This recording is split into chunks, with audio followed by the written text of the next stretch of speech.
Hello दोस्तों, स्वागत है आप सभी का आपके अपने यूट्यूब चैनल बी लर्न में। दोस्तों, आप सभी को मकर संक्रांति की हार्दिक शुभकामनाएं।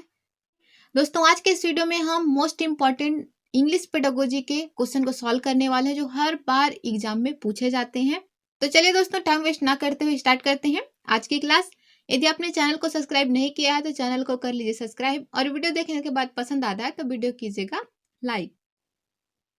दोस्तों, आज का फर्स्ट क्वेश्चन है, two words have identical sound in spelling but not related in meaning. It is known as। दो वर्ड हैं जिनकी सेम साउंड है और स्पेलिंग भी सेम है, लेकिन उनका मीनिंग, उनका जो अर्थ है वो अलग है। तो ऐसे वर्ड को हम किस नाम से जानते हैं? ऑप्शन फर्स्ट है होमोफोन, ऑप्शन सेकेंड है होमोनिम, और ऑप्शन थर्ड है होमोग्राफ, ऑप्शन फोर्थ है पॉलीसेमी। दोस्तों, होमोफोन वे वर्ड होते हैं जिनकी प्रोनाउंसिएशन सेम होती है लेकिन लिखे अलग जाते हैं, जैसे कि वीक और वीक। ठीक है, वीक में क्या होता है, एक वीक WEEK जिसका मतलब होता है सप्ताह, और एक वीक WEAK जिसका मतलब होता है कमजोर, लेकिन प्रोनाउंसिएशन दोनों का क्या होता है, वीक ही होता है। तो ऐसे वर्ड जो प्रोनाउंसिएशन से तो समान होते हैं लेकिन लिखे अलग जाते हैं, तो ऐसे वर्ड को कहा जाता है होमोफोन। सेकेंड है हमारा होमोनिम। दोस्तों, होमोनिम वे वर्ड होते हैं जो लिखे भी सेम जाते हैं और जिनका प्रोनाउंसिएशन भी सेम होता है, जैसे कि बैट बैट। एक बैट का मतलब होता है चमगादड़ और एक बैट का मतलब होता है बल्ला, गेंद के साथ जो खेलते हैं वही वाला बल्ला। तो इनकी प्रोनाउंसिएशन भी सेम होती है और लिखे भी सेम जाते हैं। तो ऐसे वर्ड जिनकी प्रोनाउंसिएशन भी सेम हो और लिखे भी सेम जाते हैं बट उनका मीनिंग अलग हो, तो ऐसे वर्ड को कहा जाता है होमोनिम। तो सेकेंड ऑप्शन राइट हो जाएगा। देखिए, क्वेश्चन में ये पूछा गया है ऐसे वर्ड जिनका साउंड भी सेम हो और स्पेलिंग भी सेम हो लेकिन उनका मीनिंग अलग हो, तो ऐसे वर्ड को क्या कहा जाता है, होमोनिम कहा जाता है। थर्ड है होमोग्राफ। तो होमोग्राफ ऐसे वर्ड होते हैं जो लिखे तो सेम जाते हैं लेकिन उनका प्रोनाउंसिएशन अलग अलग होता है, जैसे कि लीड और लेड हो गया। एक लीड का मतलब होता है डायरेक्शन, दिशा, उसको भी हम LEAD ही लिखते हैं, और एक लेड होता है उसको भी हम LEAD, तो दोनों को सेम ही लिखते हैं। लेड का मतलब होता है मेटल, जो पेंसिल, हम पेंसिल के जिस भाग से लिखते हैं ना, जो नुकीला भाग होता है जिसको छील कर लिखते हैं, वही होता है लेड, मेटल। दोस्तों, तीनों ही मोस्ट इंपॉर्टेंट है। आई होप अच्छे से क्लियर हुआ होगा। एक बार और हम देख लेते हैं। होमोग्राफ ऐसे वर्ड होते हैं जो लिखे तो सेम जाते हैं जी लेकिन उनका प्रोनाउंसिएशन अलग अलग होता है। होमोनिम ऐसे वर्ड होते हैं जो लिखे भी सेम जाते हैं और उनका प्रोनाउंसिएशन भी सेम होता है। और होमोफोन ऐसे वर्ड होते हैं जो लिखे तो अलग जाते हैं लेकिन जिनका प्रोनाउंसिएशन सेम होता है। सेकंड क्वेश्चन है दोस्तों, when language concept are taught using real life situation they are. जब लैंग्वेज कॉन्सेप्ट को, भाषा अवधारणा को रियल लाइफ सिचुएशन का यूज करके सिखाया जाएगा, भाषा सिखाने में रियल लाइफ से, दैनिक जीवन से रिलेटेड सिचुएशन को इन्वॉल्व करके सिखाया जाएगा, तब क्या होगा? ऑप्शन फर्स्ट है इजीली अंडरस्टैंड एंड यूज्ड, आसानी से समझकर उनका प्रयोग कर सकते हैं।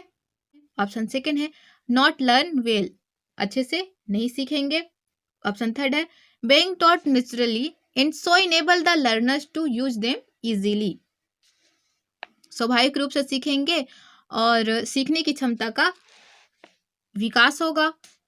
ऑप्शन फोर्थ है being taught in the same way is the learner's mother tongue, मातृभाषा की तरह ही सीखेंगे। तो इसका राइट आंसर हो जाएगा option first easily understand and used.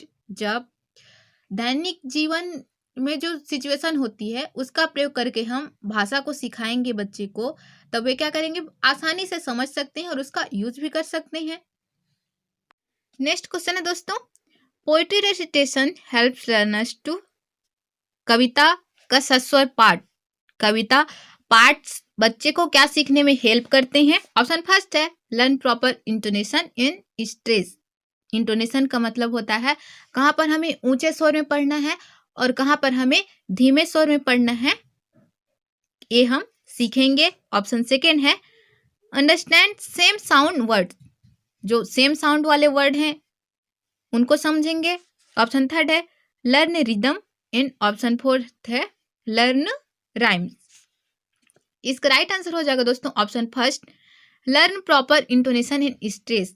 कविता पाठ से हम यही सीखते हैं कि कहाँ पर हमें आवाज को ऊंचा करके पढ़ना है और कहाँ पर हमें आवाज को कम करके पढ़ना है। नेक्स्ट क्वेश्चन है दोस्तों, the practice of grammatical structures in a controlled manner can be done by. जब हम बच्चे को किसकी प्रैक्टिस कराते हैं, ग्रामेटिकल स्ट्रक्चर्स मीन्स कहाँ पे, जैसे कि एक के लिए हम क्या यूज करते हैं, एक वचन सिंगुलर, और एक से अधिक रहते हैं तो हम क्या यूज करते हैं, प्लूरल बहुवचन, और कहाँ पर हमें स्त्रीलिंग पुल्लिंग का यूज करना है, कहाँ पर हमें कौन से कंजक्शन का यूज करना है, इसके बारे में हम बच्चे को प्रैक्टिस करा रहे हैं। तो उसके लिए कौन सा ऑप्शन राइट होगा, ऑप्शन फर्स्ट है correcting wrong sentences produced by learners. जब लर्नर कुछ गलती करता है सेंटेंसेस में तो हम उसे सही कर देंगे। ऑप्शन सेकेंड है gap filling grammar exercise. Gap filling का मतलब है कि बीच बीच में जो डेस डेस रहता है ना, रिक्त स्थान, उसको रिक्त स्थान की पूर्ति करने के लिए हम बच्चे से कहेंगे। और ऑप्शन थर्ड है writing paragraph in essay, paragraph और एसे लिखने के लिए कहेंगे। ऑप्शन फोर्थ है explaining the use of particular structures, हम उसे पर्टिकुलर स्ट्रक्चर के बारे में एक्सप्लेन करेंगे। आंसर हो जाएगा दोस्तों option second gap filling grammar exercises. दोस्तों हम ग्रामेटिकल स्ट्रक्चर्स बता रहे हैं बच्चे को, उसकी प्रैक्टिस करा रहे हैं, मीन्स कहाँ पे टेंस होगा, नाउन होगा, मॉडल, प्रीपोजिशन, कंजक्शन का यूज कहाँ पे होगा।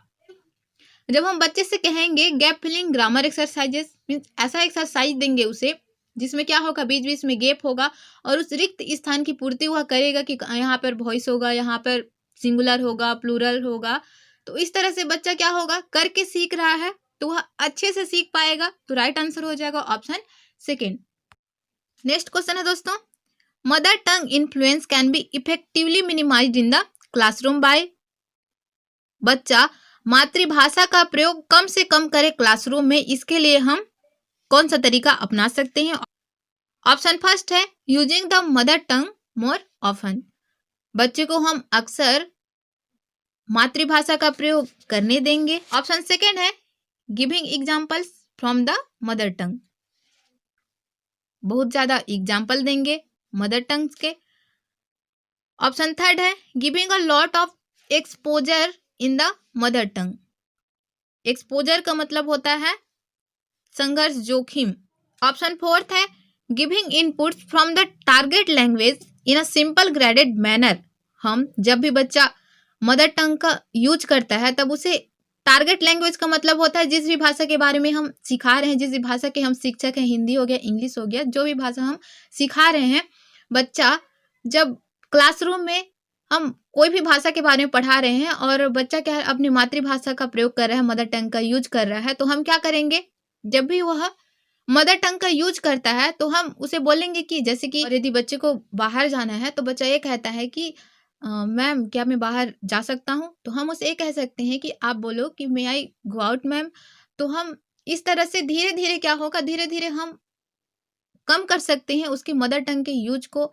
बच्चा जब भी मदर टंग का यूज करेगा तो हम एक कोशिश करेंगे कि बच्चे को हम ऐसा इनपुट दें, मीन्स हम टारगेट लैंग्वेज का इनपुट दें, बच्चे से कहें कि आप ऐसा कहने के बजाय आप ऐसा कहिए, तो बच्चा क्या होगा, धीरे धीरे चेंजेस आते जाएंगे, वह मदर टंग का प्रयोग करने के बजाय धीरे धीरे टारगेट लैंग्वेज का यूज करने लगेगा। तो राइट आंसर हो जाएगा ऑप्शन फोर्थ। नेक्स्ट क्वेश्चन है दोस्तों, all round development of a child implies, बच्चे के चहुमुखी विकास से क्या तात्पर्य है। ऑप्शन फर्स्ट है harmonious development of physical emotional and mental faculties, बच्चे के शारीरिक सांवेगिक और मानसिक विकास से। ऑप्शन सेकेंड है specialised training to make the learners a jack of all trades, बच्चे को स्पेशल प्रशिक्षण दी जानी चाहिए jack of all trades means कलाकार बनने के लिए। ऑप्शन थर्ड है following the natural stages of child development means जो नेचुरल है, जिस तरह से बच्चा ग्रोथ कर रहा है उसी तरह से उसको करने देना चाहिए। ऑप्शन फोर्थ है दोस्तों providing vocational education for the learners to function in any work environment, बच्चे को व्यावसायिक प्रशिक्षण देनी चाहिए। तो यहाँ पर देखिए ऑल राउंड डेवलपमेंट चहुमुखी विकास की बात की जा रही है। तो हम सभी क्षेत्र में बच्चे का विकास हो, सार्वत्रिक विकास हो, इसका यही मतलब होता है कि बच्चे का शारीरिक विकास भी हो, सांवेगिक विकास भी हो और मानसिक विकास भी हो। मतलब सभी क्षेत्र में यदि विकास हो रहा है तभी हम उसे कह सकते हैं कि ऑल राउंड डेवलपमेंट चहुमुखी विकास हो रहा है। तो इसका राइट आंसर हो जाएगा option first harmonious development of physical, emotional and mental faculties. Next question है दोस्तों teacher should not give corporal punishment to learners because, teacher बच्चे को कॉर्पोरल मीन जो शारीरिक दंड होता है जैसे कि डंडे से मारना या फिर घुटने टेकवाना, ये सब क्या होता है शारीरिक दंड होता है। तो शारीरिक दंड ना देने का रीजन क्या है? ऑप्शन फर्स्ट है इट इज रिस्की, यह खतरनाक होता है। ऑप्शन सेकेंड है it create stress and fear in learners, यह बच्चे में क्या करता है डर पैदा करता है और स्ट्रेस मीन्स बच्चे क्या हो जाते हैं तनावपूर्ण हो जाते हैं। ऑप्शन थर्ड है दोस्तों it is only an emotional release for the teacher, teacher इससे इमोशनल हो जाते हैं। और ऑप्शन फोर्थ है it makes parent very angry, क्योंकि इससे पेरेंट गुस्सा हो जाते हैं। तो इसका राइट आंसर हो जाएगा option second it's create stress and fear in learners. एक टीचर का काम होता है कि बच्चे को वह तनावपूर्ण वातावरण प्रोवाइड कराए। जब बच्चे का मन स्वस्थ, शरीर में स्वस्थ मस्तिष्क का वास होता है तो स्वस्थ मस्तिष्क का होना बहुत ही ज्यादा जरूरी है। बच्चा जब किसी प्रकार की स्ट्रेस नहीं लेगा और उसका माइंड अच्छा होगा तभी तो वो अच्छा सीख सकता है। नेक्स्ट क्वेश्चन है दोस्तों a teacher should help the learners acquire rich imagination and ability to think out of the box to develop the learners skills of, जब एक शिक्षक शिक्षार्थी की इस प्रकार हेल्प करता है कि बच्चे क्या करें रिच इमेजिनेशन मतलब एक से अधिक क्षेत्र में सोच सके, उनका जो तर्क क्षमता है उनकी तर्क क्षमता का विकास हो सके और way out of the box सोचें मीन्स जो नॉर्मल से कुछ विशेष हट कर सोचे, जो सभी करते हैं सामान्य उससे विशेष करे। तो यह विकास जो होगा वह शिक्षार्थी का कौन सा स्किल्स होगा? ऑप्शन फर्स्ट है टेलिंग स्टोरीज, ऑप्शन सेकेंड है generative new ideas, option third है स्पीकिंग वेल या फिर ऑप्शन फोर्थ है क्रिटिकल थिंकिंग। टेलिंग स्टोरी कहना, जनरेटिंग न्यू आइडियाज एक न्यू आइडिया एक न्यू विचार का जनरेट हो रहा है, या फिर ऑप्शन थर्ड स्पीकिंग वेल अच्छे से बोल ले रहा है, या फिर ऑप्शन फोर्थ क्रिटिकल थिंकिंग। तो जब भी बच्चा सामान्य से हटकर कुछ विशेष सोचता है, एक फील्ड में ना सोचकर वह बहुत सारे फील्ड में मीन्स यदि कोई क्वेश्चन पूछे बच्चे से तो एक आंसर ना देकर उसका एक ही क्वेश्चन का जब बहुत सारा आंसर दे रहा है कि इसका इस तरीके से भी सॉल्व कर सकते हैं, इस क्वेश्चन को इस तरीके से भी कर सकते हैं और इस तरीके से भी कर सकते हैं, तो इस तरह की थिंकिंग को हम कहते हैं क्रिटिकल थिंकिंग। तो राइट हो जाएगा ऑप्शन फोर्थ। नेक्स्ट क्वेश्चन है दोस्तों which of this would be a valid learning objective for teaching a drama, जब हम बच्चे को ड्रामा सिखा रहे हैं तब निम्नलिखित में से कौन सा एक लर्निंग ऑब्जेक्टिव हो सकता है? ऑप्शन फर्स्ट है the learners will be able to speak fluently with correct stress in information, जब बच्चा क्या करेगा स्पीक फ्लुएंटली धारा प्रवाह के साथ बोलेगा with correct stress in information means correct emotion के साथ, जब चेहरे के उसके हाव भाव भी सही हैं और वह फ्लुएंटली बोल ले रहा है। ऑप्शन सेकेंड है the learners will be able to act effectively, जब उसका अभिनय क्या होगा उसका अभिनय प्रभावी होगा। और ऑप्शन थर्ड है the learners will be able to understand what is drama, जब बच्चा यह सीखेगा कि ड्रामा क्या है। ऑप्शन फोर्थ है the learners will have an opportunity to dress up in different costume, हम बच्चे को विभिन्न वेशभूषा तैयार करने का अवसर देंगे। तो क्वेश्चन में ये पूछा गया है कि निम्नलिखित में से जब हम ड्रामा सिखा रहे हैं तो एक कौन सा लर्निंग ऑब्जेक्टिव हो सकता है। इसका राइट आंसर हो जाएगा ऑप्शन फर्स्ट। जब बच्चा स्पीक फ्लुएंटली, धारा प्रवाह के साथ बोलेगा, और क्या होगा, correct stress and information, means उसके हाव भाव भी क्या होंगे, सही होंगे। तो ड्रामा में यही तो होता है, हम करेक्ट हाव भाव के साथ सही तरीके से बोल पाते हैं। दोस्तों आज का लास्ट क्वेश्चन है, when young learners are asked to read a text silently they should be instructed. जब हम बच्चे से कहते हैं कि आप साइलेंटली पढ़ो, मीन्स आवाज ना निकालो, मन में पढ़ो, तब क्या होगा। ऑप्शन फर्स्ट है दोस्तों, to infer the meaning of new word from the context and read the comprehension.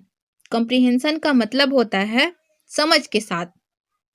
जब बच्चे पढ़ रहे हैं और जैसे एक दो लाइन पढ़े और बीच में कोई न्यू वर्ड आ गया जो उन्हें समझ में नहीं आया, तो बच्चे क्या करेंगे, सर इसका मतलब क्या होता है, मैम इसका मतलब क्या होता है। तो उनका लिंक टूट रहा है। हर 5-10 मिनट में या फिर 2-3 मिनट में भी कोई भी नया वर्ड जब भी उनके पास आ जा रहा है जिसको वे नहीं समझ पा रहे हैं, उसका मतलब नहीं जान रहे हैं, तो वे सर से या फिर मैम से जो भी हो उनके पास, तो ये क्या करेंगे, इनका मतलब क्या होता है जानने की कोशिश करेंगे, उनका लिंक टूट रहा है। ऑप्शन सेकेंड है, to pay special attention to grammar items used in the passage. वे व्याकरण पर विशेष ध्यान देंगे। ऑप्शन थर्ड है, to read fast even if they don't comprehend the meaning. वे फास्टली पढ़ेंगे भले ही उन्हें समझ आ रहा हो या फिर नहीं आ रहा हो, मीन्स वे अर्थ समझ रहे हैं या फिर नहीं समझ रहे हैं, फास्ट फास्ट पढ़ेंगे।